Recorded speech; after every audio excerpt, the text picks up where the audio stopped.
Hey everybody. So usually, I don't know, I read a lot and I try to, find things that I can apply, but boundaries for me is the topic. This is if you are new to the Sangha, Julia is sort of I don't know, a pioneer in the recovery Dharma realm. We don't really do like template Dharma stuff here, which is not to make any judgment, good or bad, on that, but she's a very passionate facilitator. And what I love about it is she does topics and topics of the month. And so it could be love or attachment or anything. So this month for May, it's boundaries.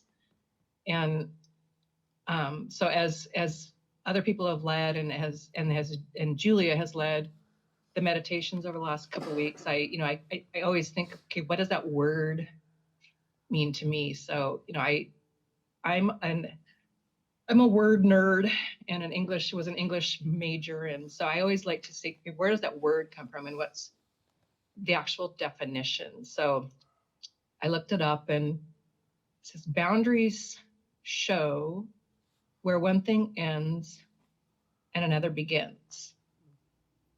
Boundaries in a relationship are kind of like this. They help each person figure out where one person ends and another begins. In short, boundaries help you define what you are comfortable with and how you would like to be treated by others. So when I was thinking about this topic and how it resonates with me is like there are two things. First, for me, the most important thing about setting boundaries in my world is first making sure that I know what I need and what I want, because I was in a really long marriage, and just like 4 or 5 years ago is when I came out of that relationship. And also, I honestly, that was also about when my habit energy really peaked. So I found myself like not really knowing even who I was or what my conditions were for living. And so the last couple of years, especially as I've, kind of embarked on this recovery journey, it's been a lot of curiosity about what I want and what I need and what I'll accept or tolerate. And I feel like with that, even that word boundaries is sort of a kind of a pop psychology word, but and there's lots of, there, or not lots, but there's some rigidity around it. So I had to bring it back to like what it just means to me. And so what I came up with is, like what I said, what I need, what I'll accept, what I'll tolerate, and what, what's what what makes me feel like I'm loving my true self and not bending to the outside world. So that's one thing. And then two, I also think that sometimes it means, sometimes people think it's a physical boundary, like a fence or a wall, but also like armor, like how we protect ourselves. And that kind of rigid boundary sort of implies that it can't be crossed, and that it's like a guard against the outside world. But sometimes we can't shut life out. We can we can limit our interactions with people or places or things, but sometimes we can't control our surroundings. So preparing ourselves and our heart, like internally, to kind of, I don't know, be fluid or flowing, but as long as we have like our understanding of what, the solidity of our personal selves can, that kind of acts as the barrier, I guess, to the outside world. And so I tend to go about letting life be very flowy and fluid, like kind of like sand through my fingers or a mist versus here are my rules. because I think when you do that rigid rule thing is where sometimes we get stuck, because then something's thrown at us and I wasn't prepared for that, So, having that, letting all of life be more ethereal and misty. And I don't know, if you know me well enough, I talk about the stardust and energy versus, like the solid stuff. So that helps me. That helps me kind of approach tomorrow and now in a way that makes it adaptable. So what I notice is if I adopt that spirit of life being a little fluid, when I do have a reaction to something like a visceral, oh, that's a gut punch, or ouch, that hurt, I know that's when I pause and go, oh, wait, that's not life flowing through me. That's when it stops, and I feel like that's when it gets clogged up, and that's where I kind of immediately check where I'm feeling it. And sometimes I can do that like right on the spot of, ooh, I feel that. I feel something just bothered me. And sometimes I can attack it right away. Sometimes it takes an hour. Sometimes it's like tomorrow when I go back and think, oh, that was a weird thing. And so, but I kind of have this little process of, why did I react that way? And then once I had that pause, I go to, what was I feeling? Was that fear? Was it guilt? Was it just excitement? Was I stressed? And then okay, what was that feeling? And then where did it come from? Was it something within me? Did it come from my feelings? Like if it was from another person, was it because of my feelings about that person or the place, or like maybe I was in a place where something came up, or did it come from me worrying about something that is in the future, or did it worry, was it something from me being conditioned by a past event? I love, inviting the curiosity to listen, just to really notice where the feelings come from. And honestly, this has been one of the greatest things I've learned from this practice is we don't have to figure it out. It's going to be different. Almost even the same event can trigger you differently on a different, from one day to another. But just having the resource and the capacity to pause, I've found to be such an important tool, especially with habit energy. And because I used to just like, oh crap, I need to escape this. So anyway, and then once I kind of have pinpointed what that feeling is, then I can say, well, is that true? Is that a valid thing? And it could be, yes, that was true, and that was a valid event that's causing you, some eruption and feelings. And there's so much validity to that. But then, are you going to live there? And then, if it wasn't true, then why did I go there? So, and I don't know, I just want to reiterate, that pause and reflection on those moments, is where I've really been able to start to build some important, psychological boundaries. And to be honest, for me, this happens mostly like with relationships with people. And I have found it's taken a lot of trial and error in the past few years to practice what I call, I don't really have a name for this because it's just something I do in my brain but I call it my leveling. And I literally visualize one of those levels that's used in construction, like with the little liquid and the green, yellow chartreuse, like fluid bubble. And I literally visualize that. And I do this little thing, like a physical thing. I'm like, okay, to it's how I root myself in situations, especially in heart situations, which I kind of love because, I'm a very visual person, and I was reading a lot about chakras and energy. And, heart chakra is it's our midpoint chakra, right? It's kind of like the center between our lower base needs and desires and things, how we respond in our gut versus our higher self. I love that the heart is the intersection of that, because it is. I think it's where our real, it's where our truth is. And as long as we have that heart good energy flow, I just feel like that is where I go back to, because if I'm good in my heart center and I'm good level with that green fluid, then I know I'm going to react to the next thing, you know, in a rational and aware way versus So when that the questions I ask myself then are, in a situation, or did I compromise? Am I steady? How do I feel now?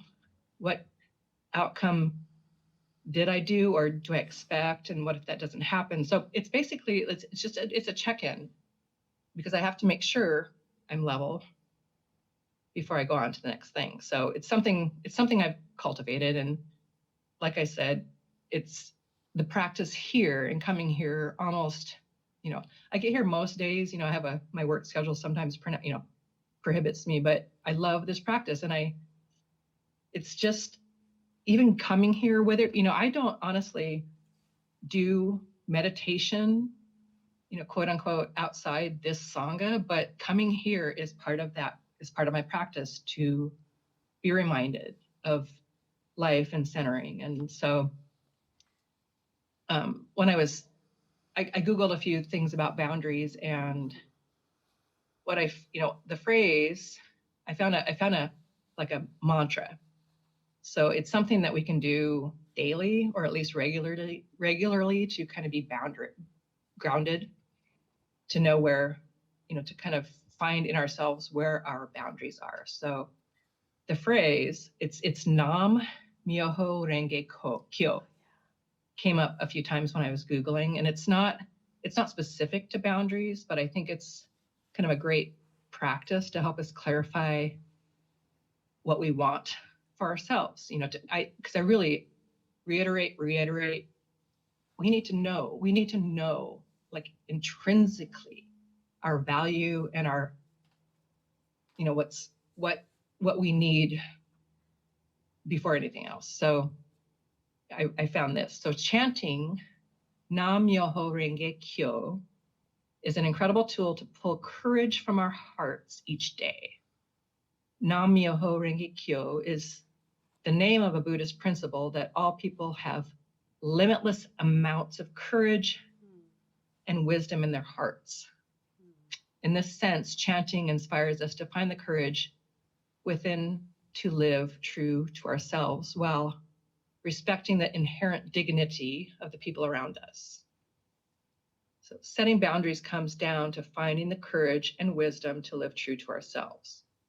Buddhist philosopher Daisaku Ikeda writes, "Great victors in life are those who have developed a strong sense of self that allows them to say, I may receive no praise, but I'm satisfied." The practice of chanting Nam Myoho Renge Kyo can also be described as a vow, an expression of our determination to embrace and bring forth our Buddha nature. It is a pledge to oneself to never yield to difficulties and to win over one's suffering. At the same time, it is a vow to help others activate this law in their own lives and achieve happiness. Myoho Renge Kyo is the title of the Lotus Sutra in Japanese. Nam comes from the Sanskrit namas, meaning to devote or dedicate oneself. Here it signifies one's embrace of and belief in the law. Myo can be translated as mystic or wonderful, and ho means law. The law is called mystic because it is difficult to fathom. The reality that ordinary people, beset by delusion and suffering, are inherently Buddhas, able to overcome any suffering or difficulty and help others do the same. Julia always reminds us, I love her, like we're like crazy Buddhas, we're transition Buddhas. We're all Buddhas. Renge means lotus blossom. The lotus flower is pure and fragrant, unsullied by the muddy waters in which it grows. Similarly, the beauty and dignity of our humanity is brought forth amidst the sufferings of daily reality. This is one I've really glommed onto in the last several years. I love the depiction. I love the mandalas around lotuses and the patterns. Unlike other plants, the lotus puts forth flowers and fruit at the same time. This illustrates the principle of simultaneity of cause and effect. We can bring forth the power of the mystic law from within our lives at any time, which I think is pretty cool. Kyo literally means sutra, and here indicates the mystic law, the fundamental law that permeates life and the universe, the eternal truth. So to chant Nam Myoho Renge Kyo is an act of faith in the mystic law and in the magnitude of life's inherent possibilities. Nam Myoho Renge Kyo is not a mystical phrase that brings forth supernatural power, nor is it an entity transcending ourselves that we rely upon. It is the principle that those who live earnestly and make consistent efforts will win over all obstacles in life and live fulfilling, happy lives. So I like that vibe. You know, we all have this power within us. So if you've not already, I'm going to just do, a few minutes of this meditation and, walk through this little mantra. So either find or resume a comfortable position and quiet space. Either, lay down or sit. Close your eyes and take a few deep breaths, allowing your body to relax with each exhale. So Nam Myoho Renge Kyo. Nam Myoho Renge Kyo. So start by bringing your awareness to your breath. Notice the sensation of the air entering your nostrils, filling your lungs, and then gently releasing as you exhale. Let each breath anchor you to the present moment. Nam Myoho Renge Kyo. Nam Myoho Renge Kyo. Nam Myoho Renge Kyo. Nam Myoho Renge Kyo. As you continue to breathe deeply, bring your attention to the mantra, Nam Myoho Renge Kyo. Repeat it silently or aloud with each breath, allowing the rhythm of the mantra to synchronize with your breathing. I'm not actually, to be honest, much of a chanter. So but I love the even in my head, Nam Myoho Renge Kyo. Nam Myoho Renge Kyo. As you repeat the mantra, visualize yourself surrounded by a bright golden light. This light represents your personal boundaries, creating a protective shield around you. With each repetition of the mantra, feel this light growing stronger and more radiant, reinforcing your boundaries. I love the image of the light because it does not block, it does not necessarily deflect, but it protects. It protects where you need to be protected. Nam Myoho Renge Kyo. Nam Myoho Renge Kyo. Nam Myoho Renge Kyo. As you continue to breathe and repeat the mantra, reflect on what your personal boundaries mean to you. Consider the values and principles that guide you in setting and maintaining these boundaries. Allow yourself to confirm and affirm your commitment to honoring and respecting these boundaries in all aspects of your life. It's where you come back to level, come back to centering. Nam Myoho Renge Kyo. Nam Myoho Renge Kyo. Nam Myoho Renge Kyo.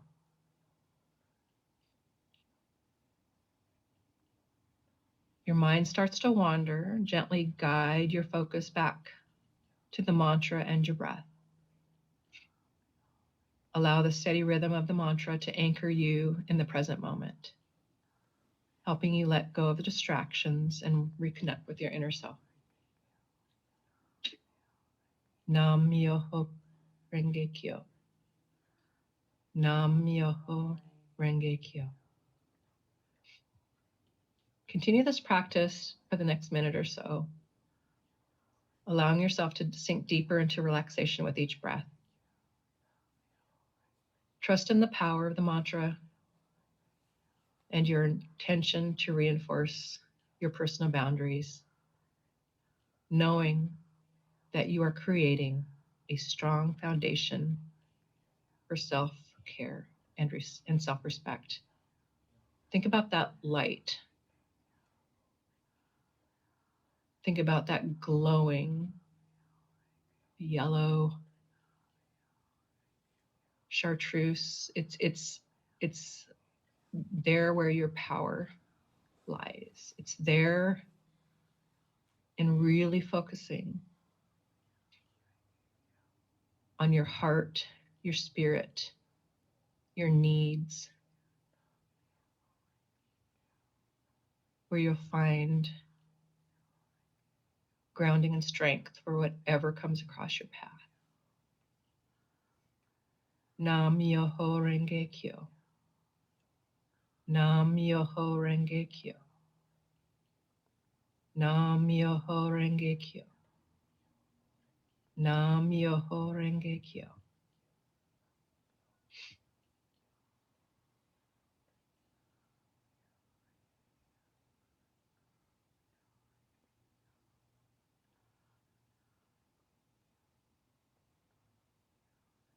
As the meditation comes to an end, take a few minutes to thank yourself for being here, for taking this time to nurture and honor your personal boundaries, to strengthen whatever resolve might need strengthening today, with intention, with grounding. And when you feel ready, gently open your eyes and return to the present moment, hopefully carrying with you a sense of calm and empowerment.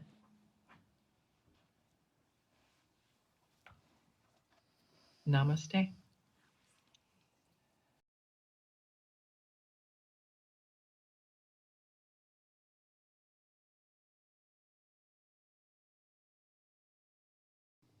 Thank you all. I don't know. I go back and back and back. And if I can leave anyone with imparting wisdom, is life is practice and there is nowhere to get. And life is a daily reflection of the now.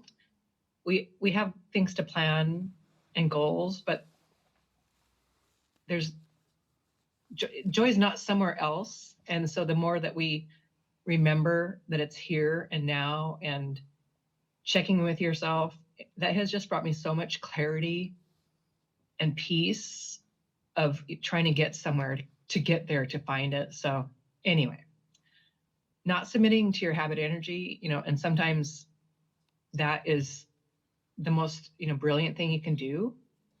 And just, yeah, take care of yourself. So anyway, so in Buddhism, dedicating merit is a way of sharing the positive energy or good karma generated from virtuous actions such as chanting, meditation, or acts of kindness. So as it relates to what I said today, the power of chanting Nam Myoho Renge Kyo, may all beings awaken to their highest potential and attain enlightenment. May this merit be dedicated to the happiness, well-being, and liberation of all sentient beings. May the Dharma flourish, and may peace and harmony prevail throughout the universe. May the boundless benefits of this practice reach every corner of existence, relieving suffering and bringing forth wisdom and compassion. May all beings swiftly realize the ultimate truth and abide in everlasting joy. Nam Myoho Renge Kyo and Namaste.